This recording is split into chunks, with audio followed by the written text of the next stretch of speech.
Crime report India में आपका स्वागत है। मैं हूं शारिक खान। झारखंड की राजधानी में ईडी की छापेमारी चल रही है। ईडी की छापेमारी में 2 AK-47 बरामद हुआ है। अवैध माइनिंग मामले में ईडी ने यह छापेमारी की। रांची के ठिकाने से 2 AK-47 मिलने की खबर है। सूत्र ऐसा बताते हैं। आरोपी प्रेम प्रकाश सीएम हेमंत सोरेन का करीबी बताया जा रहा है। तो यहां पर आपको बता दें कि कोल घोटाले को लेकर यहां पर छापे मारे जा रहे हैं। एक आरोपी की खबरों के बाद ये छापे हो रहे हैं। अवैध माइनिंग मामले में ईडी छापेमारी कर रही है, जहां 2 AK-47 बरामद हुए हैं।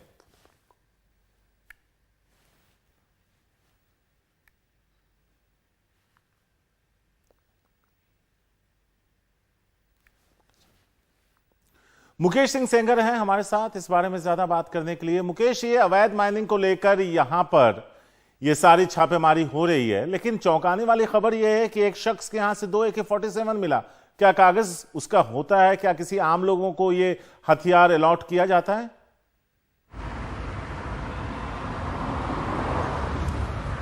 देखिए शारिक का ये जो हथियार है AK-47, ये आम लोगों को अलाउ नहीं है। केवल सरकारी वेपन होते हैं ये, और अवैध तरीके से ये घर पे रखे गए थे।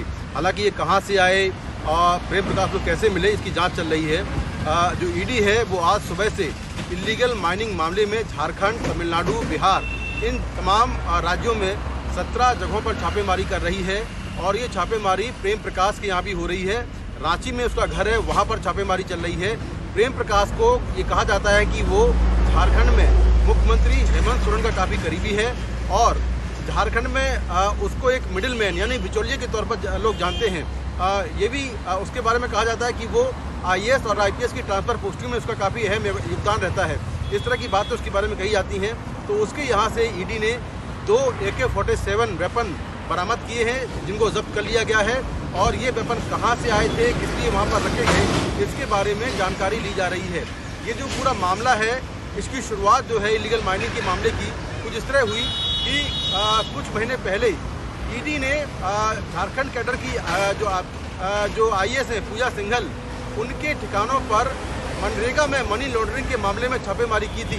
जब उनके ठिकानों पर रेड हुई तो ईडी को कुछ इलीगल माइनिंग के डॉक्यूमेंट्स मिले, और उन्हीं डॉक्यूमेंट्स के बेसिस पर ईडी ने इलीगल माइनिंग को लेकर मनी लॉन्ड्रिंग का एक अलग से केस दर्ज किया।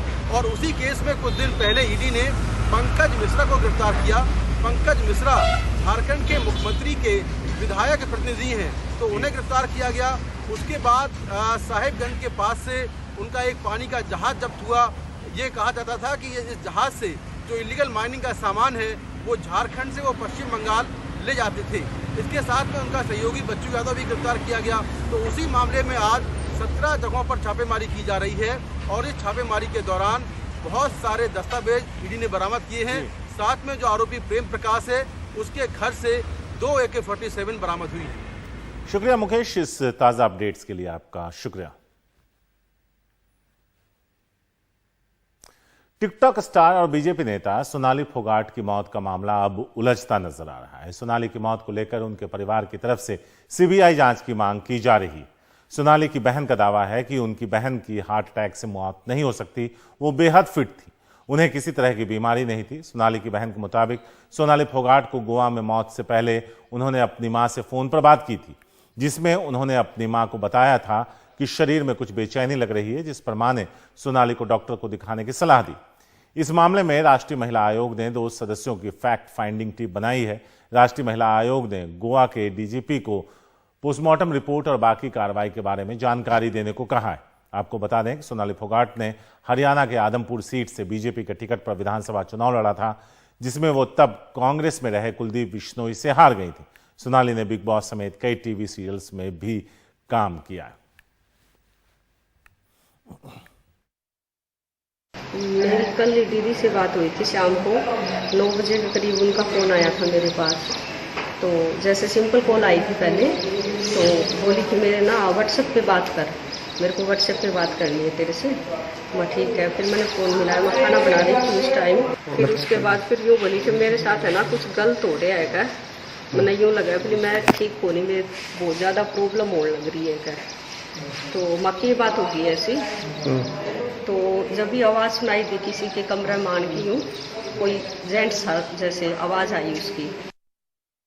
केस हुई है उसके बारे में सीरियसली देख रहे हैं। डीजीपी खुद मॉनिटर कर रहे हैं। प्रिलिमिनरी उसको लगा है कि this is an cardiac arrest, but फिर भी उसका जो इन्वेस्टिगेशन पोस्टमार्टम का रिपोर्ट्स उसके पास आ जाएगा। प्रिलिमिनरी डॉक्टर्स और डीजीपी के कहने के अनुसार वो कार्डियक अरेस्ट जैसे लग रहा है।